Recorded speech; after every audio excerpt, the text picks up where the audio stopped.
Big Swap. Sci-fi. Sci-fi. Sci-fi. Sci-fi. Sci-fi.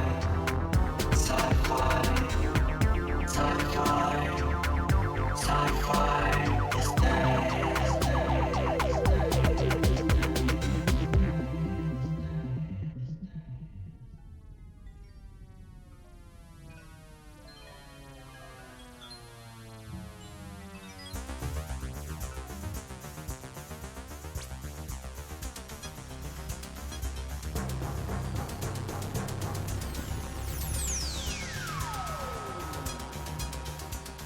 스릴러 장르에 큰 획을 그었고 나아가 SF 판타지에 있어서 수많은 명작을 남긴 영화 감독 스티븐 스필버그는 이렇게 이야기하였습니다. 기술은 최고의 친구일 수도 있지만 마찬가지로 우리 삶에서 최고로 흥을 깨는 존재일 수 있어서 그것은 우리만이 할 수 있는 이야기, 우리만의 멋진 상상력을 방해합니다. 왜냐하면 우리는 식당에서 사무실까지 돌아갈 때조차 핸드폰을 보느라 너무 바쁘기 때문입니다.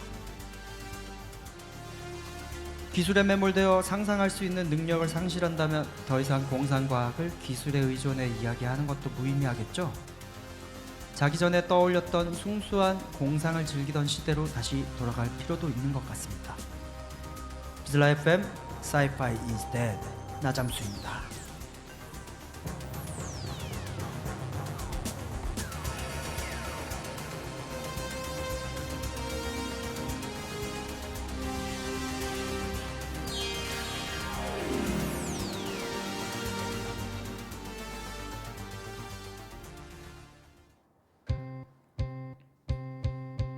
스투시 브레인데드 워 들어오세요 리얼 단난 프랜차이즈 워 들어오세요 패션 피플 파티 피플 워 들어오세요 워 들어오세요 한남동 패션 메카 워 들어오세요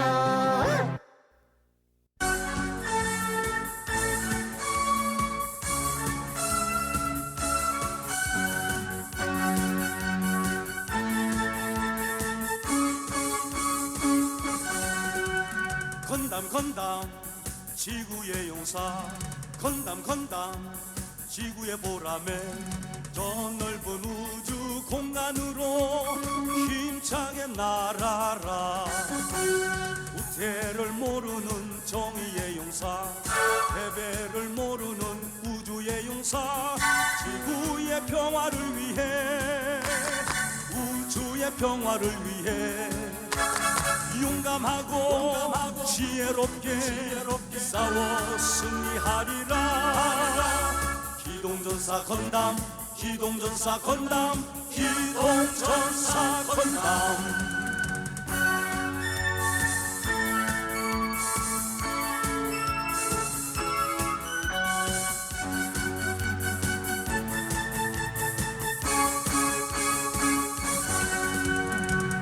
건담 지구의 용사 건담 지구의 보람에 저 넓은 우주 공간으로 힘차게 날아라 우태를 모르는 정의의 용사 패배를 모르는 우주의 용사 지구의 평화를 위해 우주의 평화를 위해 용감하고 지혜롭게 싸워 승리하리라 기동전사 건담 기동전사 건담 기동전사 건담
ただ絶望に沈む悲しみ 아동용 영화 프랜차이즈에 있어서 완구가 차지하는 비율이 어마어마해질 것이라는 것을 조지 루카스는 내다보고 수많은 완구 업체와 계약을 맺고 스타워즈 프랜차이즈 상품들을 출시하였습니다. 세계관에 집착하기 시작하는 덕후 문화도 스타워즈 때부터 꽃을 피우기 시작했다 해도 과언이 아니죠. 서구권의 1980년대 공상과학 세계관과 팬덤을 스타워즈가 만들어냈다면 동양권은 기동전사 건담이라고 봐도 무방할 것입니다. 건담 자체는 스타워즈에 크게 영향받은 TV 방영 시리즈였으나 프랜차이즈 사업에 있어서는 사실 한 수 위였어요. 너듣기 있는 친구들이 어떠한 형태의 완구에 집착하게 될지 반다이는 정확하게 내다봤고 건담의 캐릭터들을 프라모델이라는 형식으로 연이어 출시하게 되었습니다. 저도 건담이라는 것을 처음 접한 게 프라모델이었죠. 아쉽게도 제가 어릴 때 당시에는 국내에 건담 만화 영화를 방영한 적이 없었습니다. 문방구에서 건담이라는 존재를 처음 알게 되었죠. 제가 처음 샀던 조립식이 건담이었던 것은 아니었습니다. 다른 만화 영화에 나왔던 우주선 같은 것들이었는데 당시에는 제가 좋아했던 로봇들은 트랜스포머, 바이캄프, 자붕글, 고드마르스 같은 로봇이나 전대물에 나오던 후레쉬맨, 바이오맨 같은 것들이었기 때문에 뭔가 인간과 같은 장단지, 괴상한 마스크, 빨간 턱의 건담은 저에게는 조금 다가가기 어려운 디자인이었어요. 그러나 초등학교에 입학하고부터는 조금 더 고차원적인 디자인인 건담의 흥미를 느껴 프라모델들을 사보기 시작했죠. 당시 8, 90년대에는 일본 문화가 바로 수입되기 어려웠습니다. 제가 어렴풋이 알고 있는 수많은 일본 만화 영화의 존재들은 죄다 완구를 통해서 알게 된 것들이죠. 그나마도 정식 수입된 일본산 완구가 아니라 국내에서 무단으로 복제해낸 완구들이었습니다. 사실 수입이 불법이었기 때문에 무단 복제해도 법에 적촉될 리가 없었죠. 건담도 마찬가지였습니다.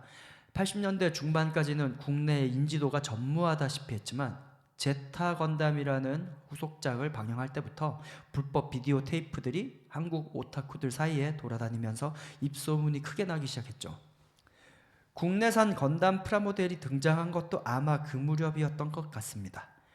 완제품 완구에 비해 복제가 너무 손쉬웠기 때문에 완구보다도 더 대중적으로 유통되었던 것 같아요. 특히 뛰어난 사출 품질과 메카닉 설정의 완벽한 한글화 설명서로 유명했던 아카데미 과학, 지금도 아카데미 과학은 프라모델로 세계적으로 유명한 기업이 됐습니다. 아카데미 과학의 칸담 시리즈는 흑역사이긴 하지만 대한민국의 건담의 존재를 알린 1등 공신이기도 하죠. 저도 프라모델에 동봉된 조립 설명서 한 켠에 설정 이야기를 읽으며 본 적도 없는 만화 영화를 상상하곤 했습니다. 기동전사 건담은 원래 우주전함 야마토와 같은 2차 세계대전을 모티브로 한 우주전쟁물로 토미노 요시유키 감독에 의해 기획되었습니다.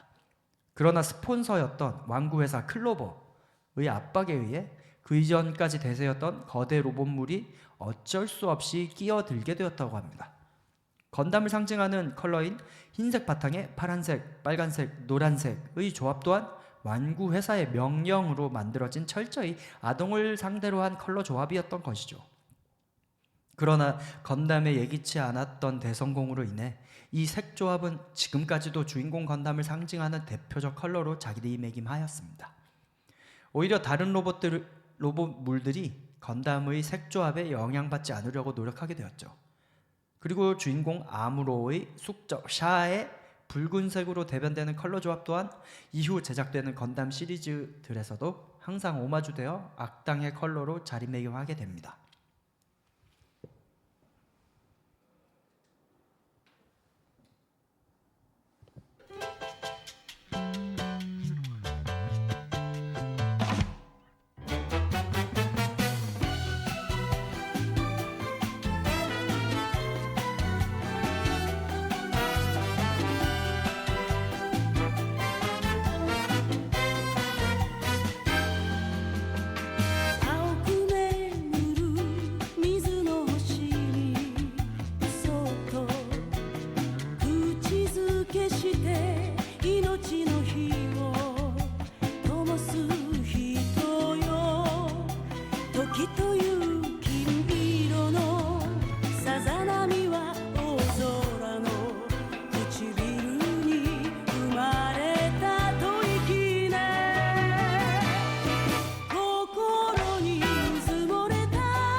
기동전사 건담의 후속작 제타 건담의 주제곡 미즈노 호시 아이오 코메테라는 노래 듣고 오셨습니다.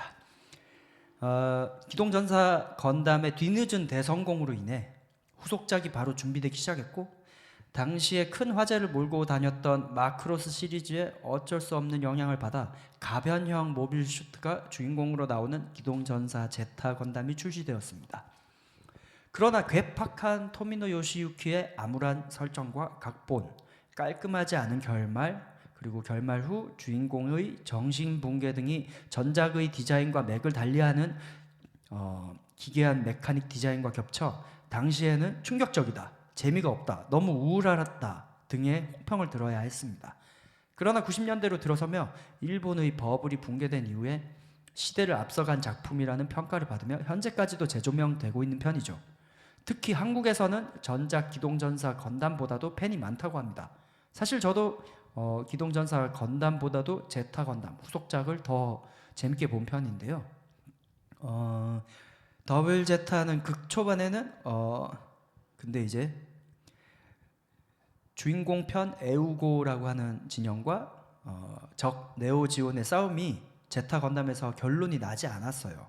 결론이 나지 않고 만화가 끝나버렸는데 그렇기 때문에 후속작 더블 제타에서 마무리를 해야 했습니다. 더블 제타는 극 초반에는 밝고 명량한 소년 만화풍의 시트콤스러운 전개로 또 제타 건담의 팬들을 의아하게 했죠. 후반부 들어서는 또 마찬가지로 모두가 죽어나가는 토미노 요시유키식 전개로 그나마 유입되었던 라이트 팬들도 다 떠나버리게 만드는 상황을 맞이했습니다. 토미노 요시유키는 막상 이 작품에 크게 참여하지 못해서 아쉬웠다고 하는데요. 그 이유는 우주세기로 알려진 기동전사 건담 역사의 한 줄기를 차기 작품에서 마무리하기 위해 야심차게 준비했기 때문입니다. 그것은 바로 현재까지도 수많은 팬들을 가지고 있는 극장판 역습의 샤입니다.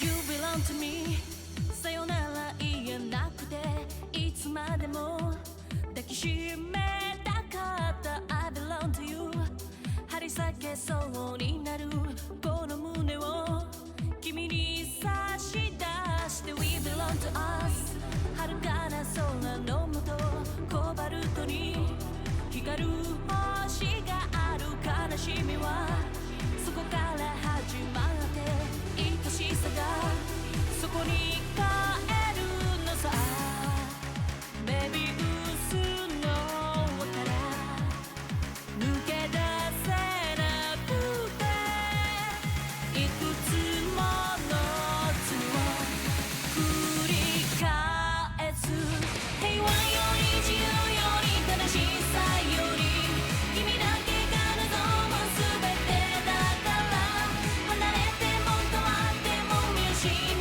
ても輝きを消さないで You can change your destiny 時の向こう You can change your future 闇の向こう We can share the happiness 探してゆく許し合えるその日を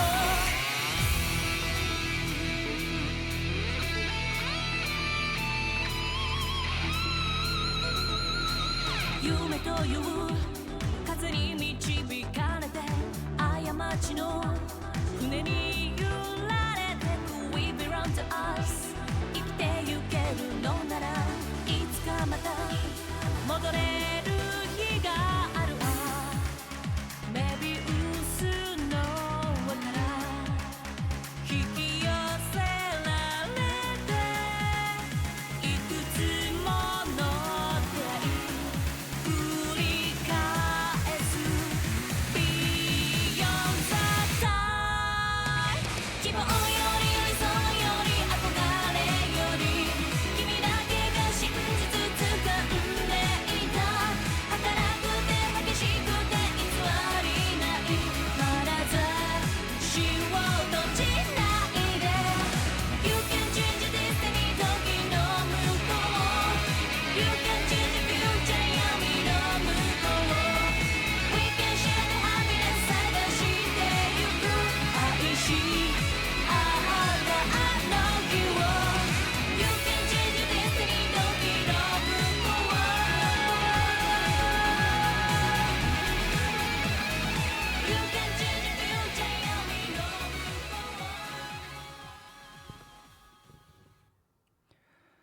역스베샤 주제곡 나미 타마키의 비욘 더 타임 듣고 오셨습니다. 분명 첫 번째 작품 기동전사 건담에서 피 터지게 싸우던 아무로 레이와 샤 아즈나블이 10수년이 지난 후 아저씨들이 되어서도 마지막으로 또 피 터지게 싸우다가 실종된다는 내용인데요. 뛰어난 작화와 애니메이션 퀄리티, 토미노의 야심찬 액션 연출이 합쳐져 80년대 일본 버블 경제를 상징하는 명작으로 남게 되었죠. 물론 그 전작들과의 세계관 공유에 있어서 토미노 요시유키스러운 불친절하고 개연성이 삭제된 듯한 설정으로 결국 40년에 걸쳐 건담이 주구장창 리바이벌 될 수밖에 없는 설정상의 빈틈인지 떡밥인지 알 수 없는 수많은 모호함을 남기고 말았죠.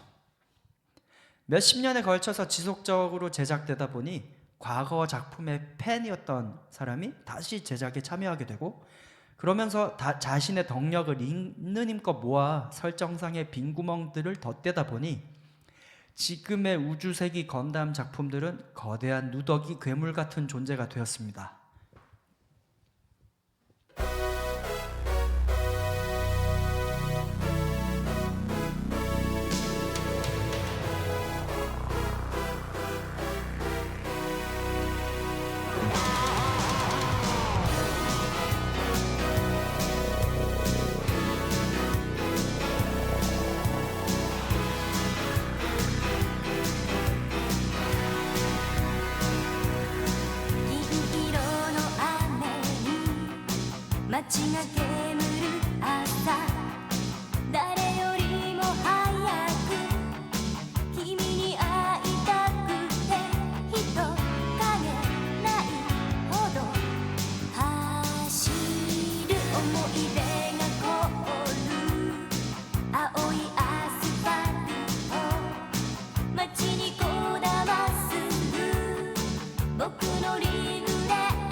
You're wondering who I am. Secret, secret, I've got a secret.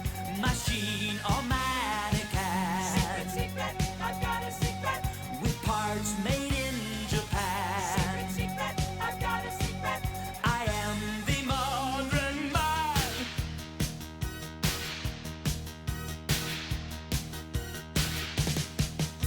I've got a secret I've been hiding under my skin. My heart is human, my blood is boiling, my brain IBM. So if you see me acting strangely, don't be surprised.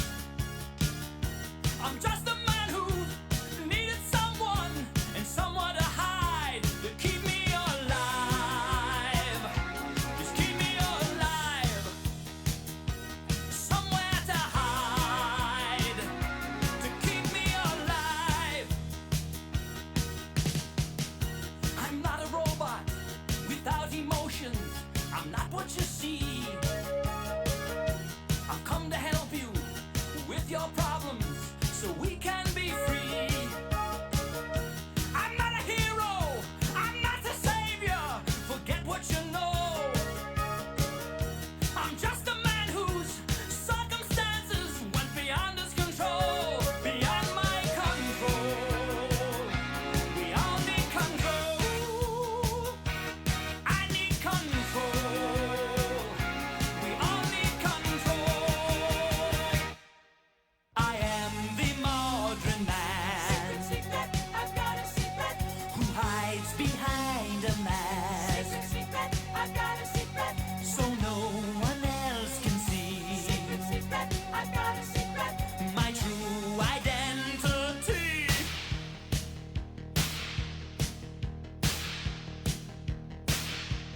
Domo arigato, Mr.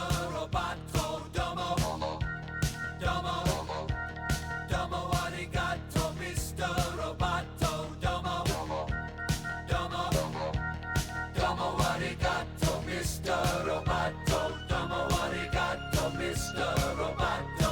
Domo arigato, Mr. Roboto. Domo arigato, Mr. Roboto. Thank you very much, oh Mr. Roboto, for doing what you asked of Mr. Roboto. Thank you very much, Mr. Roboto, for helping me escape to where I needed to. Thank you, Mr. Roboto. Thank you, Mr. Roboto. Sci-Fi is Dead 나잠수입니다. 벤 헤일런 노래를 연상시키는 우주 건담 우주세기 외전 명작 0080 포켓 속의 전쟁 사운드 트랙 하야시바라 메구미의 새벽의 슈팅 스타와 마찬가지로 80년대 스타일 속 당시 일본 문화의 영향력을 느낄 수 있는 스틱스의 미스터 로바토 듣고 오셨습니다. 벌써 크리스마스도 지나가고 2023년도 끝나갑니다. 올 한 해 알차게 보내셨나요? 혹시라도 보내시지 못하셨다면 내년부터라도 우리 공상과학에 대해 다 같이 더 관심 가지고 이야기해보는 것은 어떨까요?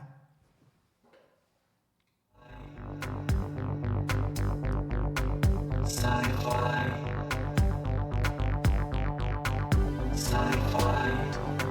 Sci-fi. Sci-fi. Sci-fi. Sci-fi. Sci-fi is dead.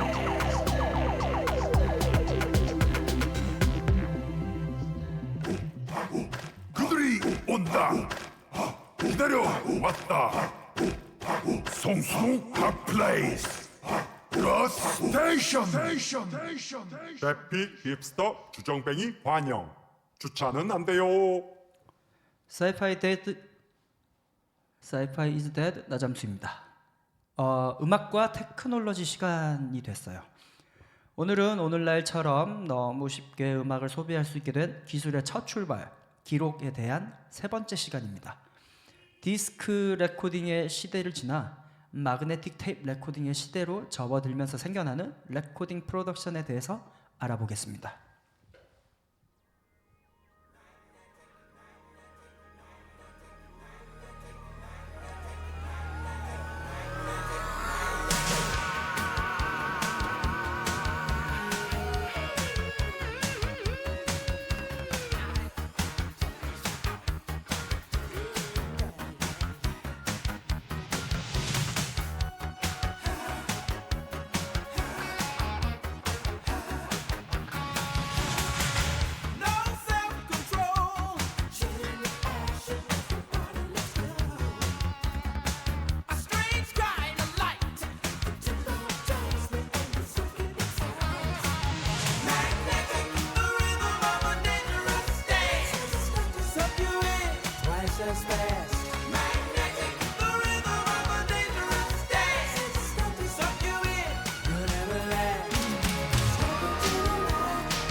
얼스 윈드 앤 파이어의 마그네틱 듣고 오셨습니다. 뭐 여담이지만 이 노래가 83년에 나온 노래인데요.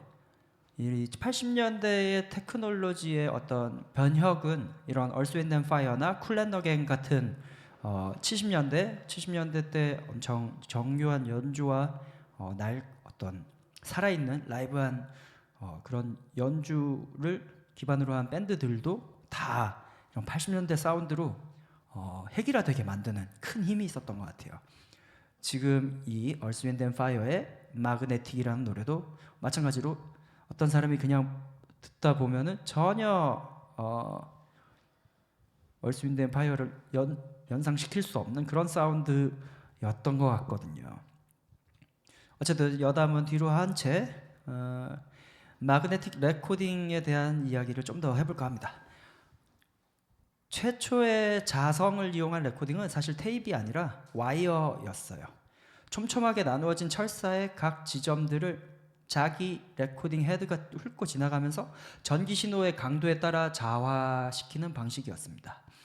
등장한 연도는 생각보다 오래되었습니다. 덴마크 엔지니어 발데마르 폴센에 의해 텔레그라폰이라는 이름으로 발명되었고요. 시작은 전화기의 녹음과 음성의 받아쓰기 용도였습니다.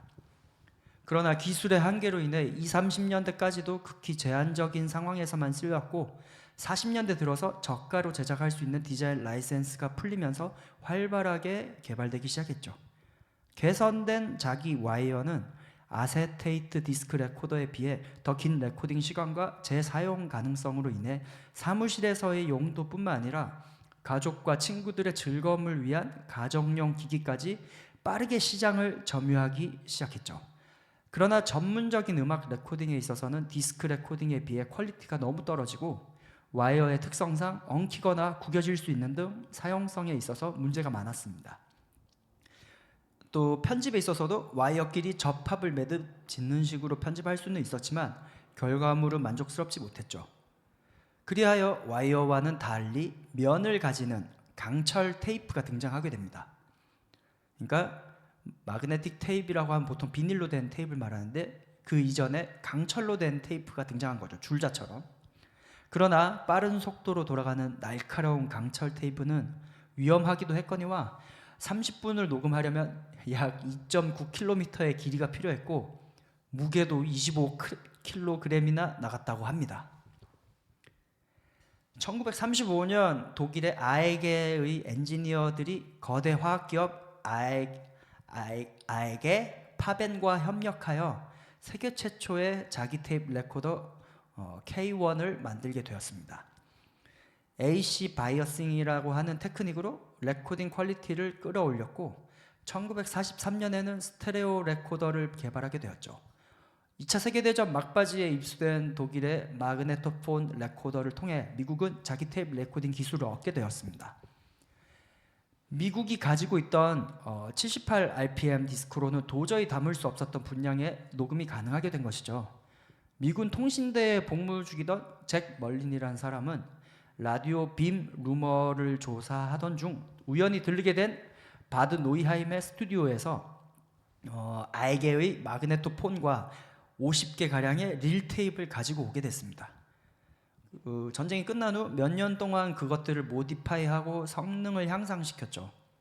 멀린의 진정한 목표는 마그네틱 릴 테이프를 통해 사운드 트랙 녹음을 하려는 헐리우드 스튜디오들의 관심을 얻어내는 것이었습니다. 멀린은 테이프 레코더의 시범을 선보였고 곧 어마어마한 센세이션을 일으켰습니다. 운이 따른 것인지 멀린의 두 번째 시연은 헐리우드의 MGM 스튜디오에서 열렸고 마침 유명한 가수이자 배우이자 제작자인 빈 크로스비의 테크니컬 디렉터 멀도 맥켄지가 청중으로 있었습니다.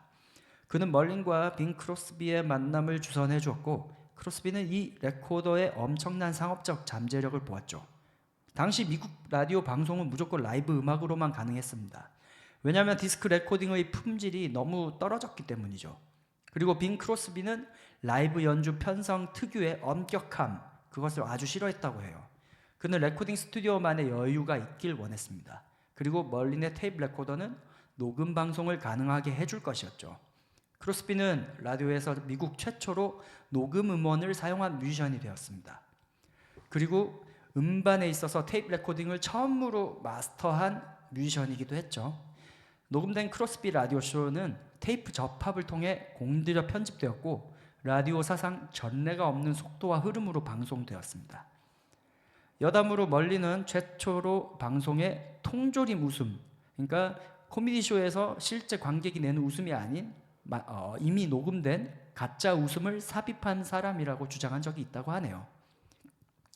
빈 크로스비의 블루 프릴루드 듣고 오겠습니다.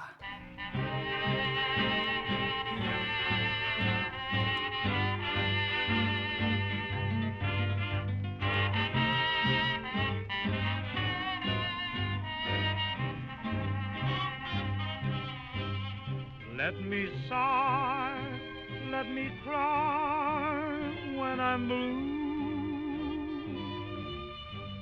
Let me go away from this lonely town. Won't be long till my song will be through, 'cause I know I'm on my last go-round. All the love I could steal, beg or borrow wouldn't heal all this pain in my soul. What is love but a prelude to sorrow, with a heartbreak ahead for your goal? Here I go, now you know why I'm leaving. Got the blues, what can I lose? Goodbye.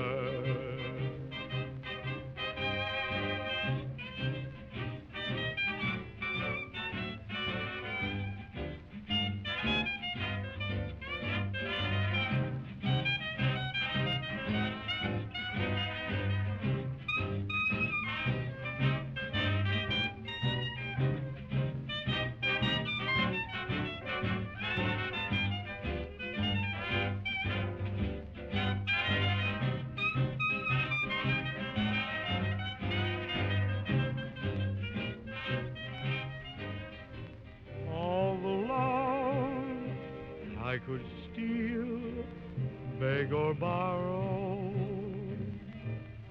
wouldn't heal all this pain in my soul.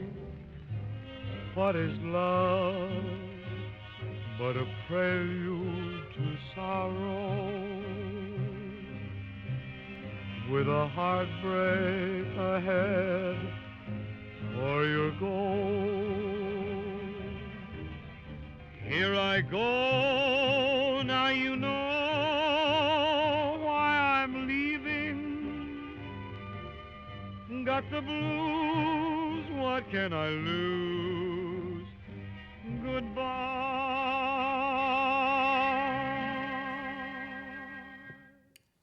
빈 크로스비의 블루 프릴루드 듣고 오셨습니다. 크로스비는 당시에 $50,000,000라고 하는 거금을 6명 규모의 작은 회사였던 암펙스에 투자하여 테이프 레코딩의 선두 기업으로 탈바꿈시킵니다.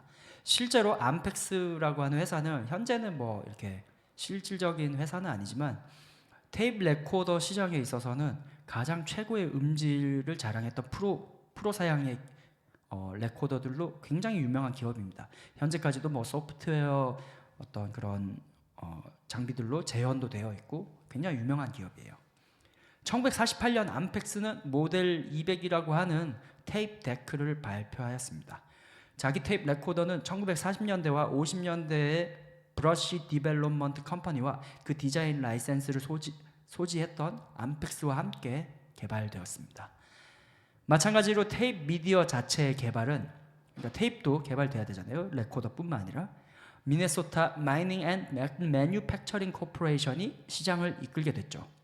참고로 미네소타 마이닝 앤 매뉴팩처링이라는 기업은 이후에 3M으로 불리게 되는 바로 그 기업입니다.